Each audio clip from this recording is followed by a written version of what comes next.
दर्शकांनो, जय भीम नमोबुद्ध. आपण पाहताय Lord Buddha television. मी प्राध्यापक गजेंद्र गवई. लॉर्ड बुद्धा टेलिव्हिजनच्या मैत्री संवाद या कार्यक्रमामध्ये आपल्या सर्व दर्शकांचं स्वागत आहे. दर्शकांनो, जेव्हा जेव्हा मी टी व्हीच्या स्क्रीनला येतो तुम्हाला नक्की माहीत असते की मी कुठल्या तरी एखाद्या विशिष्ट व्यक्तिमत्वाला आपल्यासोबत हितगुज करण्यासाठी, त्यांना जाणून घेण्यासाठी या ठिकाणी सादर करण्याचा प्रयत्न करत असतो.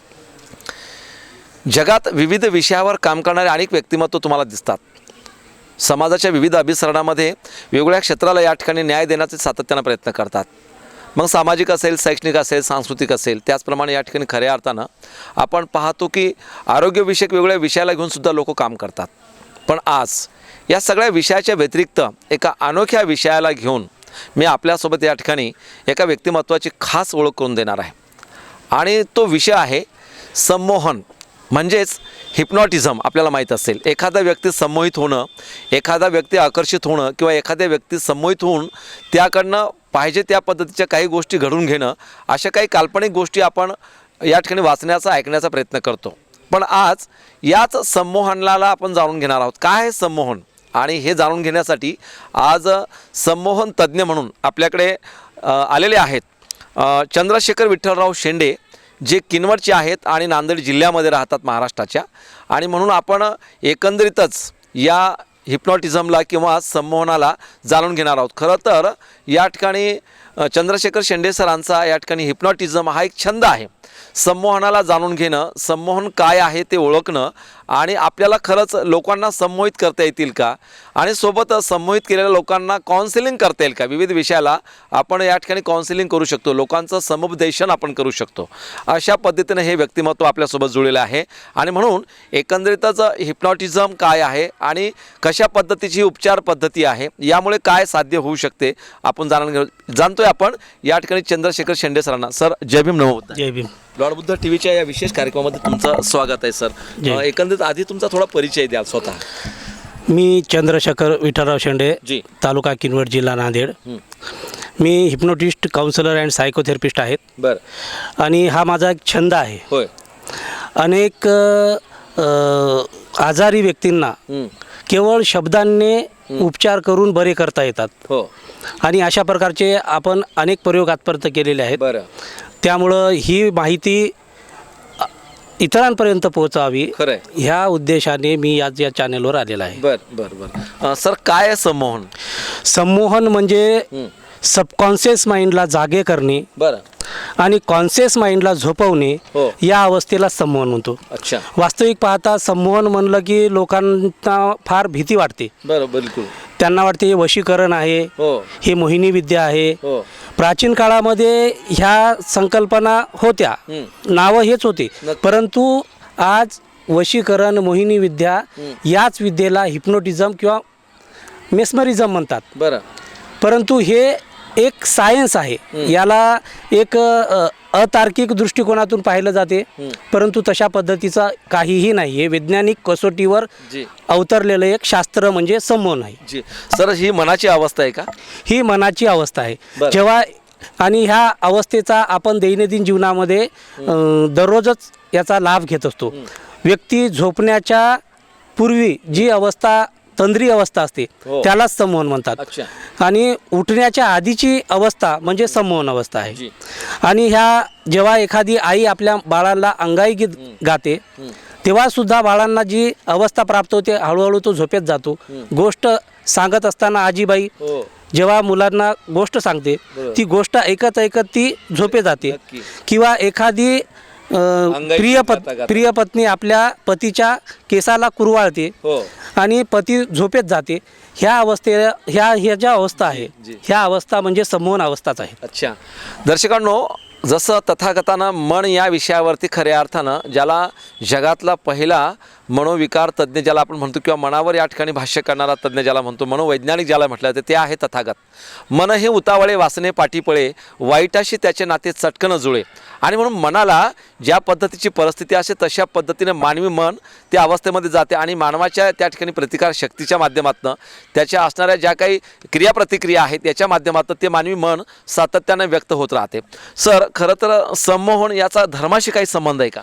संमोहन हे वास्तविक पाहता भगवान गौतम बुद्धापासून ही आलेली एक वैज्ञानिक विद्या आहे. बरं.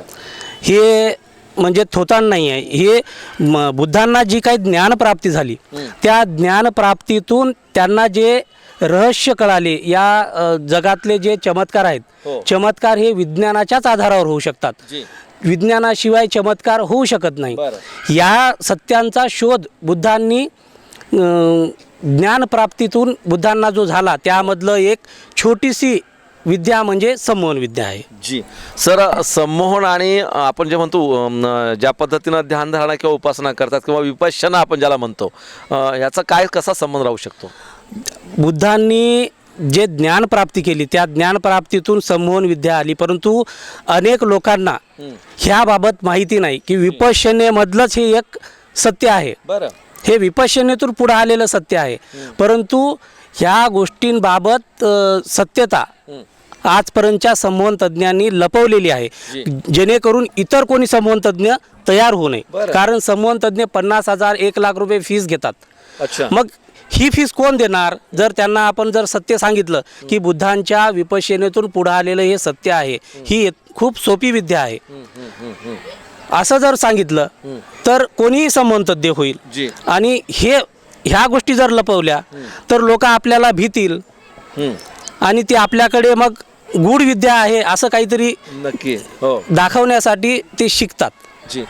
दर्शकांनो, खरं तर हिप्नॉटिझम किंवा संमोहन या संदर्भात आपण चंद्रशेखर शेंडे साहेबांकडून जाणून घेतोय, जे नांदेडचे आहेत, किनवटचे. आणि खरं तर अनेक कल्पना परिकल्पना आपल्या प्रत्येकाच्या नजरेमध्ये डोक्यामध्ये या संमोहनासंदर्भात असतील की एखाद्या व्यक्तीनं कुणाला तरी संमोहित केलं, आपल्याकडे आकर्षित केलं आणि त्याचा गैरफायदा घेतला, अशा अनेक गोष्टी आपण पाहतो.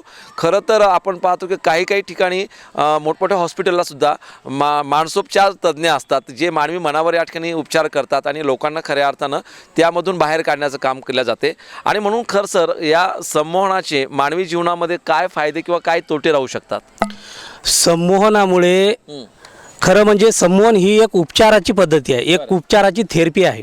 संमोहनामुळे 80% आजार बरे होतात असं WHO चं म्हणणं आहे. म्हणजे तुमचा BP, शुगर, दमा, कॅन्सर, पॅरालिसिस, फोबिया ह्यासारखे जे आजार आहेत, हे आजार होऊ नये ह्यासाठी जर आपण 10 मिनिट जर स्वतःला जर संमोहनाची थेरपी दिली, याला स्वसंमोहन म्हणतात. जर स्वतः व्यक्ती शिकून शिकण्यासाठी 2 दिवस लागतात, केवळ 2 दिवसामध्ये स्वसंमोहन शिकलं आणि ती थेरपी जर 10 मिनिट व्यक्तीने घेतली तर व्यक्तीला 80% आजार होणार नाही. जसे की सायकोसोमॅटिक डिसीज आहेत ते होणारच नाहीत, की मानसिक आजार होणार नाही. आणि मानसिक आजारातून जसे की आता आपण म्हणतो की BP, शुगर घराघरामध्ये आहे, त्यानंतर ब्रेन स्ट्रोक, पॅरालिसिस हे आजार आज प्रत्येक घराघरामध्ये आहे. जर संमोहनाचा जर आपण दैनंदिन जीवनामध्ये वापर केला तर तुम्हाला ब्रेन स्ट्रोक होणार नाही, पॅरालिसिस होणार नाही, हार्ट डिसीज होणार नाही, शुगर होणार नाही. आणि जर झालाच तर तो कंट्रोलमध्ये राहील. जसं की BPची गोळी खाऊन कोणताही डॉक्टर हाय ब्लड प्रेशर पूर्णपणे बरा करू शकत नाही. जगातला कोणताही डॉक्टर BPवर औषध देऊ शकत नाही, फक्त ही गोळी फक्त त्याला कंट्रोल करू शकतो. तसं तर बरं नाही करू शकत. त्याऐवजी औषध उपचारासोबत जर संमोहनाचा वापर केला तर अधिक चांगले रिझल्ट येतात. औषधोपचाराचा साईड इफेक्ट होत नाही. आणि ज्या लोकांना BPची गोळी नाही आहे त्यांनी जर आजपासूनच संमोहन शिकून घेतलं, स्वतःवर करून घेतलं, स्वतः स्वसंमोहन किंवा इतरांकडून थेरपी घेतली तर त्यांना BP हा आजार होणारच नाही. जी सर, खरं तर आता समजा संमोहन जो प्रकार आहे तुम्ही जे सांगताय, आपण एखाद्या व्यक्तीला संमोहित करतो, हा एक प्रकार. म्हणजे आपण दुसऱ्या माणसाला त्यामध्ये अंगीकृत करतो किंवा त्याला संमोहित करतो आणि स्वतः संमोहित होता येते. कसा प्रकार आहे हा? म्हणजे संमोहनाचे 2 प्रकार आहेत. एक स्वसंमोहन, जे की स्वतःला स्वतः संमोहित करणे, हा फार सोपा आहे. म्हणजे कोणाची भीती, म्हणजे कोणाला भीती वाटत नाही, ती शिकून घेतल्यानंतर. म्हणजे आता झोपेच्या गोळ्या खातात बरेच लोक, झोप येत नाही म्हणून. परंतु स्वसंमोहन शिकल्यानंतर केवळ तुम्ही एक श्वास जरी घेतला तरी तुम्ही झोपेमध्ये जाता. म्हणजे आपल्या ब्रेनच्या 4 अवस्था असतात, बीटा, अल्फा, थीटा आणि डेल्टा. जगातला प्रत्येक व्यक्ती दररोज झोपेमध्ये जातो, तो या 4 सायकलमध्येच जातो. म्हणजे तो बीटामधून अल्फामध्ये जातो, अल्फामधून थीटामध्ये जातो आणि थीटामधून डेल्टामध्ये जातो. अच्छा. ह्याच अवस्थेला संमोहन अवस्था असं म्हणतात. परंतु कोणीतरी झोप म्हणल्यानंतर झोप येणे हो. म्हणून याला कृत्रिम अवस्था म्हणतात. अच्छा. म्हणजे अवस्था तीच आहे. अच्छा. अवस्था तीच आहे. म्हणजे स्वसंमोहन केल्यानंतरही आपण त्याच अवस्थेत जातो आणि दुसऱ्यांनी जर सजेशन दिले त्यानंतरही तीच अवस्था प्राप्त होते. अच्छा. म्हणजे अशा पद्धतीचं संमोहन काम करते. म्हणजे हे स्वसंमोहन. तर स्वसंमोहन म्हणजे शिकल्यानंतर स्वतःला सूचना देऊन जी. संमोहनामध्ये जाणे. आणि आणि दुसऱ्याला संमोहित करायचं असलं आणि दुसऱ्यांना जर संमोहित करायचं असेल तर आमच्यासारख्या एखाद्या तज्ज्ञ व्यक्तीकडून त्या सूचना घेऊन ते संमोहित होतात. अच्छा. या सूचना जेव्हा तुमच्यासारखे संमोहन तज्ज्ञ समोरच्या व्यक्तीला देतात, पण तो जर खऱ्या अर्थाने एकरूप झाला नाही किंवा त्याच्या मनाशी तो या ठिकाणी एकनिष्ठ राहिला नाही, तर मला नाही वाटणार तो संमोहित होत असेल. नाही, संमोहनाला मर्यादा आहेत. अच्छा. आमच्याकडे जे व्यक्ती संमोहित होतात ते ऑलरेडी संमोहित होऊन आलेले असतात. अच्छा. आम्ही फक्त त्यांना झोप म्हणतो आणि ती झोपेला जातात. बरं. म्हणजे इतकं हे सोपं आहे. हे बुद्धापासून आलेलं हे जे शास्त्र आहे हे सरळ आहे. याच्यामध्ये काही म्हणजे गूढ असं काही नाही आहे. वश करण्यासारखं काही नाही आहे. आपल्या मेंदूची ते एक सिच्युएशनच आहे की येणारा व्यक्तीला वाटते की हा एक संमोहन तज्ञ आहे. ही त्यांची भावना असते. त्यामुळे तो 50% संमोहित झालेला असतो. अच्छा. आम्ही केवळ त्यांना झोप म्हणलं की ते झोपेला जातो. वा. दर्शकांनो, खरं तर संमोहन ही जी प्रक्रिया आहे आपण पाहतो आणि अनेक संमोहन तज्ज्ञ आपल्याला एक प्रोफेशनल लेव्हलला सुद्धा या ठिकाणी काम करताना दिसतात. अनेक लोकांना वेगवेगळ्या प्रकारच्या व्याधी असतात, आजार असतात आणि ह्या आजारातनं त्यांना बाहेर निघायचं असते. प्रचंड औषधोपचार करून वेगवेगळ्या प्रकारच्या ट्रीटमेंट घेऊन सुद्धा त्या लोकांच्या त्या अवस्थेवर कुठलाही परिणाम होत नाही. परंतु एखाद्या संमोहन तज्ज्ञाच्या सहवासामध्ये आल्यानंतर आणि त्या संमोहन तज्ज्ञाने एकदा त्याचं मन काबीज केल्यानंतर त्याला त्या बिमारीमधून, त्याच्या मानसिक अवस्थेमधून, त्या सायकिक अवस्थेमधून त्याला नक्कीच हे संमोहन तज्ज्ञ बाहेर काढण्याचा प्रयत्न करतात. सर शेंडे सर, खरं तर संमोहन ही जी प्रक्रिया आहे, या संमोहन प्रक्रिया समजा स्वसंमोहन प्रति व्यक्तीनं करण्याचा प्रयत्न केला तर माणूस या ठिकाणी काय म्हणतात त्याला नवतरुण, यंग या पद्धती किंवा निरोगी राहू शकतो का? हो. वास्तविक पाहता संमोहनामुळे व्यक्ती अधिक काळ यंग, आकर्षक, जवान व तंदुरुस्त राहू शकतो. बरं. कारण 2008 मध्ये हां. कॅलिफोर्निया युनिव्हर्सिटीमध्ये डॉक्टर एलिझाबेथ हो. यांनी संशोधन केलेलं आहे. अच्छा. की आपल्या गुणसूत्रावर टेलोमेरची टोपी असते. अच्छा. बरं. आणि ताणतणावामुळं या टेलोमेरची लांबी कमी होत जाते. अच्छा. आणि जशी जशी टेलोमेरच्या टोपीची लांबी कमी कमी होत जाते तसं तसं माणूस अधिक म्हातारा दिसू लागतो. बरं. आणि ह्याबाबत एलिझाबेथ यांनी पायलट असलेल्या स्त्रियांवर प्रयोग केला. त्यांनी पायलट स्त्रियांचे 2 ग्रुप केलेत. काही स्त्रिया तणावात होत्या आणि काही स्त्रिया ह्या आनंदी आणि उत्साही राहत होत्या. बरोबर. तर ज्या स्त्रिया आनंदी आणि उत्साही राहत होत्या त्या स्त्रिया 30 वर्षाच्या असताना सुद्धा म्हणजे 40 ते 45 वर्षाच्या दिसू लागल्या ताणतणावात असलेल्या स्त्रिया. बरोबर. नक्की. आणि ज्या स्त्रिया आनंदी आणि उत्साही राहतात हो. त्या स्त्रिया 40 वर्षाच्या जरी असल्या हो. तरी त्या 25 ते 30 वर्षाच्या दिसू लागतात. अच्छा. म्हणजे आज ग्रामीण भागातली एक महिला ताणतणावात राहते, मोळी विकते. हो.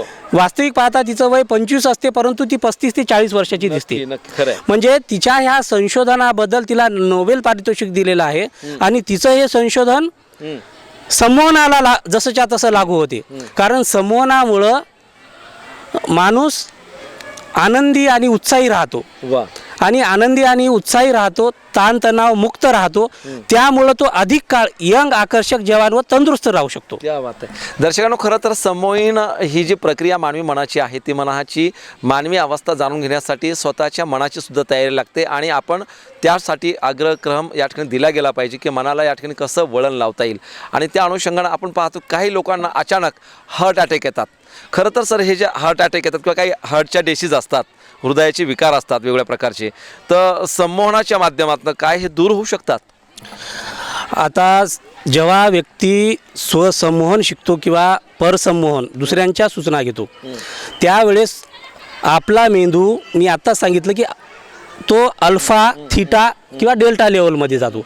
म्हणजेच जेव्हा आपल्या ब्रेनमध्ये अल्फा लहरी तयार होतात तेव्हा ह्या अल्फा लहरी आपल्या शरीरातले प्रत्येक स्नायू शिथिल करतो. म्हणजे आपलं संमोहनामुळे आपलं संपूर्ण शरीर रिलॅक्स होते आणि रिलॅक्स झाल्यामुळं आपल्या ब्रेनमध्ये सेरोटोनिन आणि डोपामाइन सारखे पॉझिटिव्ह केमिकल्स निर्माण होतात. अच्छा.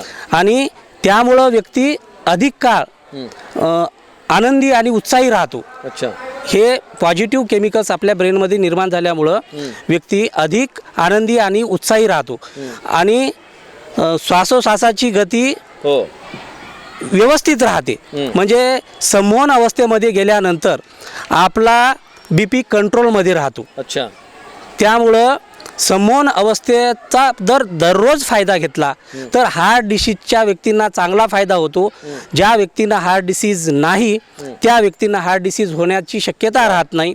आणि ज्या व्यक्तीला हार्ट डिसीज झालाच असेल तर त्यांनी संमोहनाचा जर वापर केला तर त्यांचा BP कधीच वाढणार नाही. परंतु इथं मी एक सूचित करतो की माझ्या सूचनेनुसार कोणी गोळी बंद करू नका. ती सायकॅट्रिस्टच्या सहकार्याने सायकॅट्रिस्टच्या सहवासात राहून मार्गदर्शनामध्ये राहून तुम्ही हार्ट डिसीज म्हणजे हार्टची जे काही गोळी असेल BPची ती तुम्ही बंद करू शकता. परंतु माझ्या म्हणण्यानुसार तुम्ही ती बंद करू नका कारण तो मला अधिकार नाही. जी क्या बात. दर्शकांनो, खरं तर आपण हे जाणून घेतो या ठिकाणी संमोहन तज्ज्ञ चंद्रशेखर शेंडे साहेब यांच्याकडनं की आपल्याला अनेक वेळेस या संमोहनाबद्दल आपण ऐकत होतो. अनेक स्टेज कार्यक्रमसुद्धा आपण संमोहनाच्या संदर्भातले पाहिले. अनेक व्यक्तीला एखाद्या वेळेस एखाद्या हिरोचं शाहरुख खानचा आवाज काढणारे सुद्धा आम्ही लोक पाहिलेत किंवा एखादं त्या पद्धतीनं 2 चेअर त्याच्या डोक्याखाली आणि त्याच्या पायाखाली ठेवल्यानंतर मधला भाग हा अक्षरशः ताठर होतो. त्याच्यावर किती लोक उभे केले तरी तो डगमगत नाही. असेही प्रयोग आम्ही या ठिकाणी पाहिले. का तर तो समोरचा व्यक्ती या ठिकाणी संमोहनामध्ये जातो.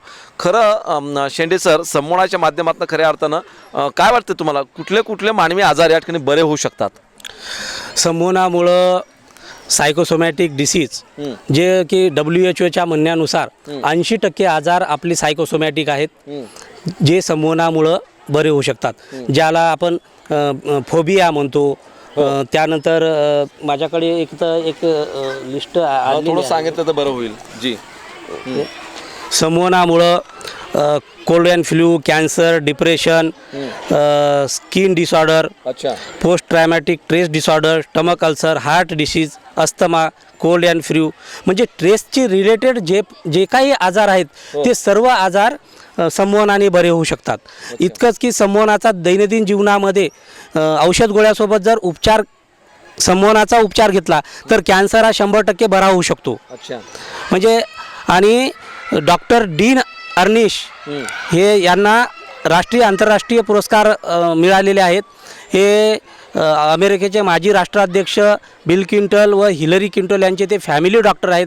त्यांनी प्रयोगातून हे दाखवून दिलेलं आहे की आहार, विहार आणि विचार यामुळं हार्टचे ब्लॉकेज त्यांनी बिना औषधी गोळ्यांचे त्यांनी पूर्णपणे बरे केलेले आहेत.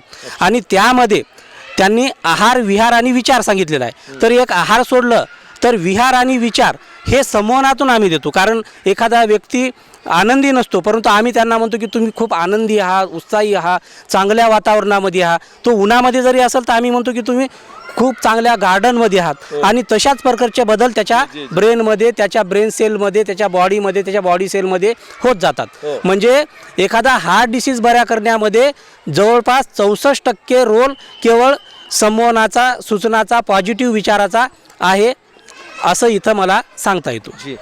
दर्शकांनो, खरं तर आपण पाहतो अनेक वेळेस जेव्हा एखादा आजारी माणूस किंवा एखादा व्यक्ती बिमार माणूस डॉक्टरकडे चेकअपसाठी किंवा तपासणीसाठी जातो तेव्हा अर्ध्या अधिक गोष्टी किंवा त्याच्या मानवी मनाची अवस्था तो संबंधित वैद्य किंवा तो डॉक्टर जाणून घेण्याचा प्रयत्न करत असतो. आणि एकंदरीत त्याच्या सांगण्यावरून त्याला त्या रोगाची किंवा बिमारीची लक्षणं जाणवायला लागतात. आणि एकंदरीत मग लक्षणं या ठिकाणी दिसल्यानंतर किंवा ते जाणून घेतल्यानंतर त्या रोगाचं होत असते निदान. म्हणजे त्याला नामाभिधान दिल्या जाते आणि मग त्यानुसार ही सुरू होते ट्रीटमेंट. खरं तर गोळ्या, औषध किंवा इंजेक्शनं किंवा त्याहीपेक्षा वेगळ्या प्रकारचे मोठमोठे ऑपरेशन्स असतील तर ह्या गोष्टी केल्यापेक्षा मानवी मनाची अवस्था जर आपण सकारात्मक ठेवली किंवा पॉझिटिव्ह ठेवली तर नक्कीच आपल्याला स्वतःचं आयुष्य चांगल्या पद्धतीनं सकारात्मक भावनेनं जगण्यासाठी आपण कटिबद्ध या ठिकाणी होतो. सर, आपण पाहतो की अनेक ठिकाणी बसला इकडे तिकडे रेल्वे स्टेशनवरती मोठमोठे बोर्ड लावलेले असतात की व्यसन सोडवा. दारू सोडवा कायमची. काय सर तुमच्या संमोहन या थेरपीमुळे खऱ्या अर्थानं आपण लोकांना व्यसनमुक्त करू शकतो? संमोहनामुळे आपण दारू, गुटखा, तंबाखू, जे काही ड्रग्स असतील किंवा वाईट सवयी असतील, झोपेतून उठणे, बडबडणे, ह्या सगळ्या गोष्टींना आपण संमोहनाच्या माध्यमातून अशा प्रकारच्या पेशंटला 100% आपण बरे करू शकतो. याशिवाय विद्यार्थ्यांची आकलन क्षमता, ग्रहण क्षमता वाढवण्यासाठी वास्तविक पाहता ही त्यांच्यातच असते, परंतु संमोहनाचा फायद्यामुळं म्हणजे संमोहनाचा उपचार दिल्यामुळं किंवा थेरपी दिल्यामुळं विद्यार्थ्यांची कॉन्सन्ट्रेशनची जी पॉवर आहे ती अशी झपाट्याने वाढते, 100 पट वाढते असं म्हणलं तरी याच्यात काही अतिशयोक्ती नाही आहे. म्हणजे एखाद्या विद्यार्थ्याला म्हटलं की आजपासून तू तासन तास अभ्यास करत राहशील, उद्यापासून तुला हा गुटखा कडू लागेल आणि तू हा खाऊच शकणार नाही, किंवा उद्यापासून तू ही सिगरेट पिऊ शकणार नाही, या सिगरेट तोंडात घेतल्यानंतर तुला अतिशय वाईट दुर्गंध येईल, अशा पद्धतीची सूचना जर आपण कॉलेजच्या विद्यार्थ्यांना दिली तर ते गुटखा तंबाखूपासून दूर राहतात आणि विद्यार्थी तासनतास अभ्यास करू शकतात. गणित, इंग्रजी ह्यासारखे विषय विद्यार्थ्यांना सोपे होतात.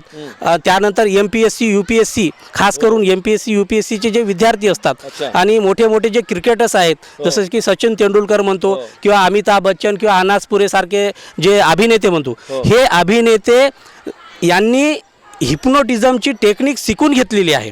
हे स्वतःला आधी संमोहित करतात, त्या कॅरेक्टरमध्ये घुसतात आणि नंतर ते अभिनय करतात. असे जितके काही स्टार आहेत, मग ते खेळाडू असो, आंतरराष्ट्रीय स्तरावरील खेळाडू असो, नेमबाज असो, जे गोल्ड मेडल आणतात, सुवर्णपदक जिंकतात, हे सर्व खेळाडू हिप्नोटिझमचाच वापर करतात. ते अशा तज्ज्ञ गुरूंकडे जाऊन मार्गदर्शन घेतात, आपल्या ब्रेनला ते स्ट्रॉंग बनवतात आणि नंतर त्यांचा तो रिझल्ट असतो. त्यामुळं MPSC UPSCच्या विद्यार्थ्यांनी जिथं कुठं संमोहन तज्ज्ञ असेल त्यांच्याकडून ती ऑनलाईन किंवा ऑफलाईन थेरपी घेणं, त्याचा दैनंदिन जीवनामध्ये वापर करणं हा फार महत्त्वाचा आहे. शक्य करून मी आपल्या बहुजन समाजासाठी सांगतो की MPSC UPSCच्या मुलांनी 5-5, 10-10 वर्ष ते अभ्यास करतात. संमोहन थेरपीचा जर त्यांनी वर्षभर वापर केला तर कोणताही व्यक्ती UPSC MPSC 1 ते 1.5 वर्षामध्ये तो पास होऊ शकतो. क्या बात. दर्शकांनो, आपण पाहतो या ठिकाणी लॉर्ड बुद्ध टेलिव्हिजनचा हा विशेष कार्यक्रम आहे मैत्री संवाद. मी प्राध्यापक गजेंद्र गवळी आपल्यासोबत जुळले होते या ठिकाणी नांदेडचे मानसोपचार तज्ज्ञ, ज्याला आपण म्हणतो संमोहन तज्ज्ञ, या ठिकाणी हिप्नॉटिजिस्ट, ज्यांचं नाव आहे चंद्रशेखर शेंडे साहेब. आणि खरं तर आपण एकंदरीत जाणून घेतो संमोहन काय आहे. सर, खरं तर तथागताच्या धम्मामध्ये जशा पद्धतीनं ध्यानधारणेला किंवा अध्यात्मामध्ये ध्यानधारणेला जे महत्त्व आहे, तर या ध्यानधारणेच्या माध्यमातून आपण काय या संमोहनाकडे जाऊ शकतो?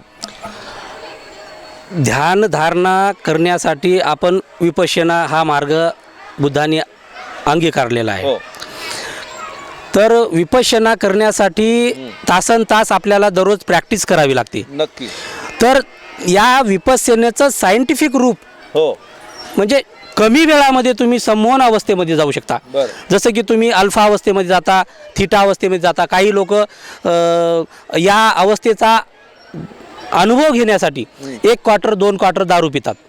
तर 1 क्वार्टर 2 क्वार्टर दारू पिल्यामुळं किंवा बिडी सिगरेटचा झुरका घेतल्यामुळं त्यांच्या ब्रेनमध्ये अल्फा तरंगेच निर्माण होतात. आणि त्यामुळे त्यांना ती अवस्था आल्हाददायक वाटते.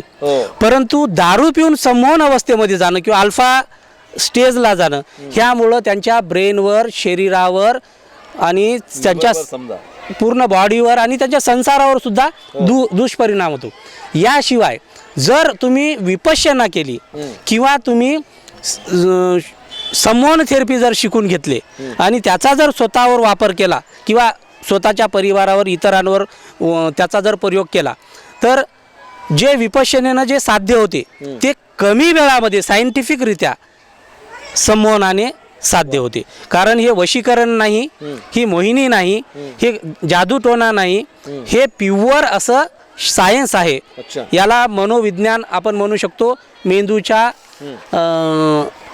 मेंदूचे जे काही पॉवर्स आहेत त्यावर आधारित असलेलं हे मनोविज्ञान आहे. तर आपण पाहतो या ठिकाणी की संमोहन काय आहे.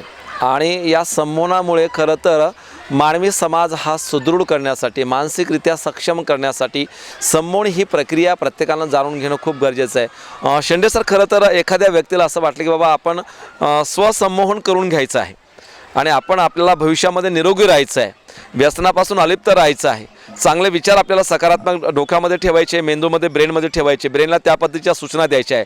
तर आपल्याला जर स्वसंमोहनामध्ये जायचं असेल तर काय त्याच्या पायऱ्या किंवा त्याच्या स्टेप काय असतील, म्हणजे सर्व दर्शक हे या ठिकाणी जाणून घेतील. संमोहन त्याला स्वसंमोहनामध्ये जायचं, त्यांनी सुरुवात कशी करायची, कुठे बसायचं, किती वाजता बसायचं? त्यासाठी आता नैसर्गिक उपाय म्हणजे विपश्यना आहे. विपश्यना केल्यानंतर काही 10-20 मिनिटानंतर जी अवस्था प्राप्त होते तर ती सेल्फ हिप्नोसिसचीच अवस्था आहे. परंतु आम्ही एक वेगळ्या पद्धतीनं जे शिकवतो त्यासाठी आमच्या शिबिरामध्ये यावं लागते. आमच्या शिबिरामध्ये आल्यानंतर आम्ही त्यांना 2 दिवसामध्ये सायंटिफिक ज्या काही टेक्निक्स आहेत त्या टेक्निक्स आम्ही त्यांना शिकवतो. मनोविज्ञानाचं त्यांना परिपूर्ण ज्ञान देतो जेणेकरून त्यांना भीती वाटणार नाही.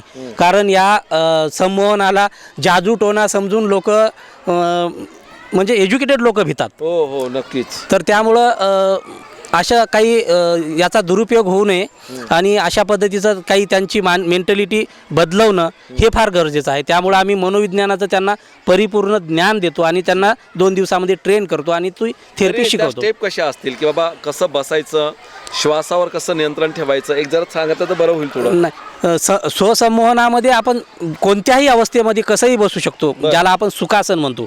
म्हणजे आपण सुखासनामध्ये जसं बसता येईल तशा पद्धतीचं बसून जेव्हा आपण डोळे बंद करतो, डोळे बंद करताच आपल्या ब्रेनमध्ये अल्फा लहरी निर्माण होणं सुरू होतात. याचाच फायदा संमोहन तज्ज्ञ घेतात.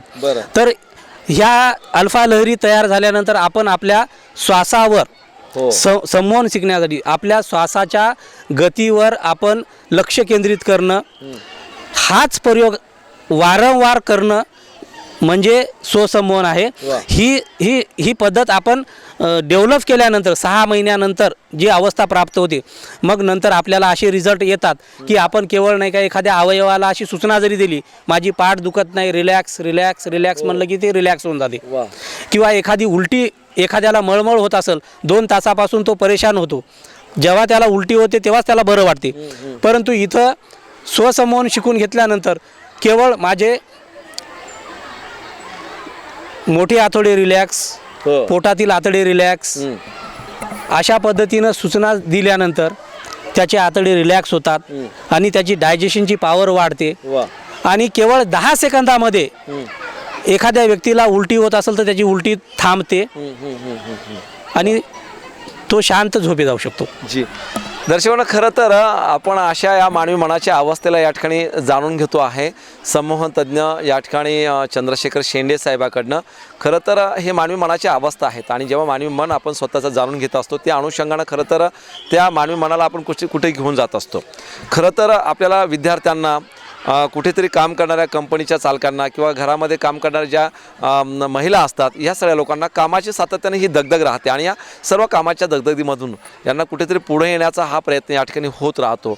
आणि म्हणून त्यांनी जर एकांतामध्ये बसून त्यांना जाणून घेण्याचा प्रयत्न या ठिकाणी केला तर नक्कीच संमोहन काय आहे आणि त्या संमोहन अवस्थेमध्ये गेल्यानंतर तुमचं अभ्यासामध्ये लक्ष केंद्रित होईल, तुमचं अभ्यासाकडे ध्यान आकर्षित होईल आणि त्यामुळे खरं तर तुम्ही तुमचं जे इच्छित एखादा उद्देश असेल तो उद्दिष्ट तुम्ही गाठल्याशिवाय राहणार नाही.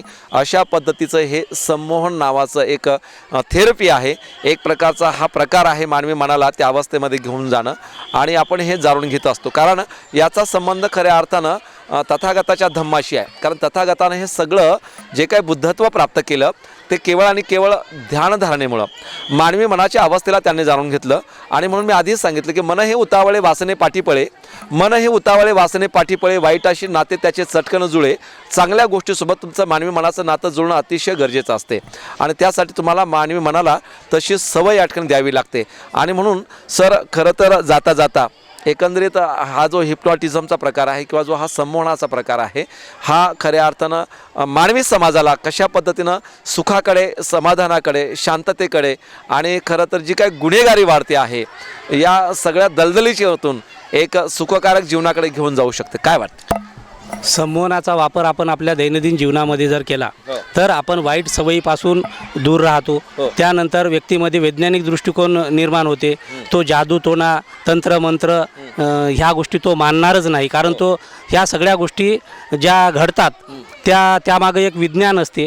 कोणत्याही तंत्रमंत्राने कोणताही चमत्कार होत नाही. पाणी गोड करणे किंवा हात लाकडासारखा करणे किंवा कोणाला झोपवणे, ह्या सगळ्या गोष्टी मनोविज्ञानाच्या कसोटीवर आहे. आणि गुन्हेगारीला रोखण्यासाठी संमोहनाचा फार चांगला वापर होतो. इंग्लंड अमेरिकासारख्या देशामध्ये पोलीस खात्यामध्ये संरक्षण दलामध्ये संमोहनाचा वापर केला जातो. परंतु भारतामध्ये मात्र अजूनही संमोहनाला तेवढं काही मान्यता दिली नाही. परंतु WHO याला मान्यता आहे. आता भारत सरकारने सुद्धा एक शासन निर्णय काढलेला आहे.